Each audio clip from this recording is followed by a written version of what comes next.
It's not lazy, it's just half-ass reviews. To the 2 or 3 people who even gave enough of a shit to click on a video about an obscure anime Game Boy Color game, welcome.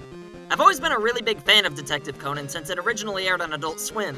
But besides me and like 3 other people, this show isn't the least bit popular in English-speaking countries. In fact, there's more episodes dubbed in Arabic than English. But anyway, the show's about a famous high school detective, Shinichi Kudo, who sees these dicks wearing all black doing sketchy stuff. The men in black bludgeon Shinichi over the head with a baseball bat, somehow not killing him. And to finish him off, they give him an experimental poison they've been working on that's supposed to be able to kill people and not leave traces in the autopsy, but instead it reverted him back to childhood. So Shinichi decides to disguise himself as Conan Edogawa and live with his kind of sort of girlfriend Ren Mori and her bumbling detective father named Kogoro. Conan hopes to eventually find the men in black, but in the meantime helps Kogoro solve cases and for no good reason decides it's best not to let him or his sort of girlfriend Ran know his true identity. Fast forward over 800 episodes later and he still hasn't made very much progress.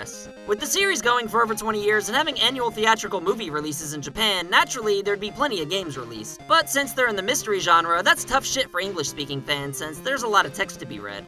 Luckily for myself, fans on the internet are hellaciously determined to translate Japanese exclusive games themselves for little to no praise and zero financial gain. For years I've wanted to play at least one Detective Conan game, regardless of what console it was on. So I am grateful that fans like this exist, but I'm a little bit surprised that they take the time to translate an obscure series such as thus. Maybe it's not as much for the anime fans as it is for the people who just like mystery games. Either way, let's find out if it was worth the translation.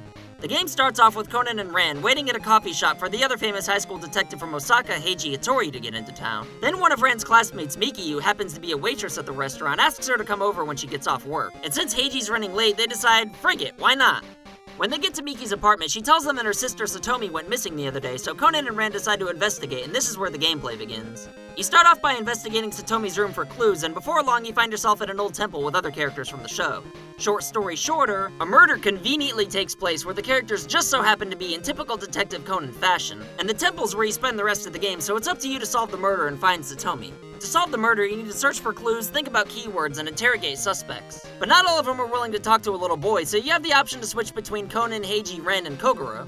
It sounds cool to be able to play as 4 different characters, but trust me, it's not. The game would have been a lot better if you were just one character. I like having the option to choose different characters if I feel like it, but I hate having to be different people for specific situations. It wouldn't be so bad if changing characters only involved going to the menu or pressing a button, but if you need to be somebody else, you need to find where they are and walk all the way over to wherever they're at. And the game has you doing it a lot, so it gets to be monotonous. The way to beat this game is just go up to everything and everybody with every character while pressing the A button and examining your keywords from the main menu over and over again. I loved it for the first hour or two, but then I found myself wandering in circles listening to the same background music loop over and over again. It only took me 5 hours to beat, but I could have done it in less than 4 if it wasn't for this one part where I wasn't standing in the correct location pixel perfectly. I was looking for the murder weapon for over an hour until I finally caved and looked it up. Turns out I was like 2 pixels out of range from where I was trying to check under the building. I didn't expect much from a Game Boy Color game, but the murder case is surprisingly good and the characters are all fun, especially with Kogoro being as cocky as ever. Before you solve the murder, the game quizzes Conan on his deductions to make sure you've been paying attention instead of blindly pressing buttons. The relatively long cutscene with an unconscious Kogoro making deductions via Conan is a lot of fun to watch if you're a fan of the show. Although I do wish the game had a little more action in it where you could use your kick shoes and get into some kind of fight with a bad guy, but I understand that type of gameplay would probably ruin it for somebody who just wants to use their noodle to solve a murder/kidnapping case. Apparently this is the 3rd game in the series after 2 on the original Game Boy, but I enjoyed it enough to want more. Provided there's English cartridges out there. You're not gonna catch my punk ass on an emulator. The English dub on the version I'm playing is pretty good and I only saw like 2 typos. If you're not a fan of the anime, you might still enjoy this game if you're the type of person who liked games like Deja Vu on the NES. Just don't expect too much from a random Game Boy Color game and you might actually enjoy this. Detective Conan and the Mechanical Temple Murder Case gets an 8 out of 12.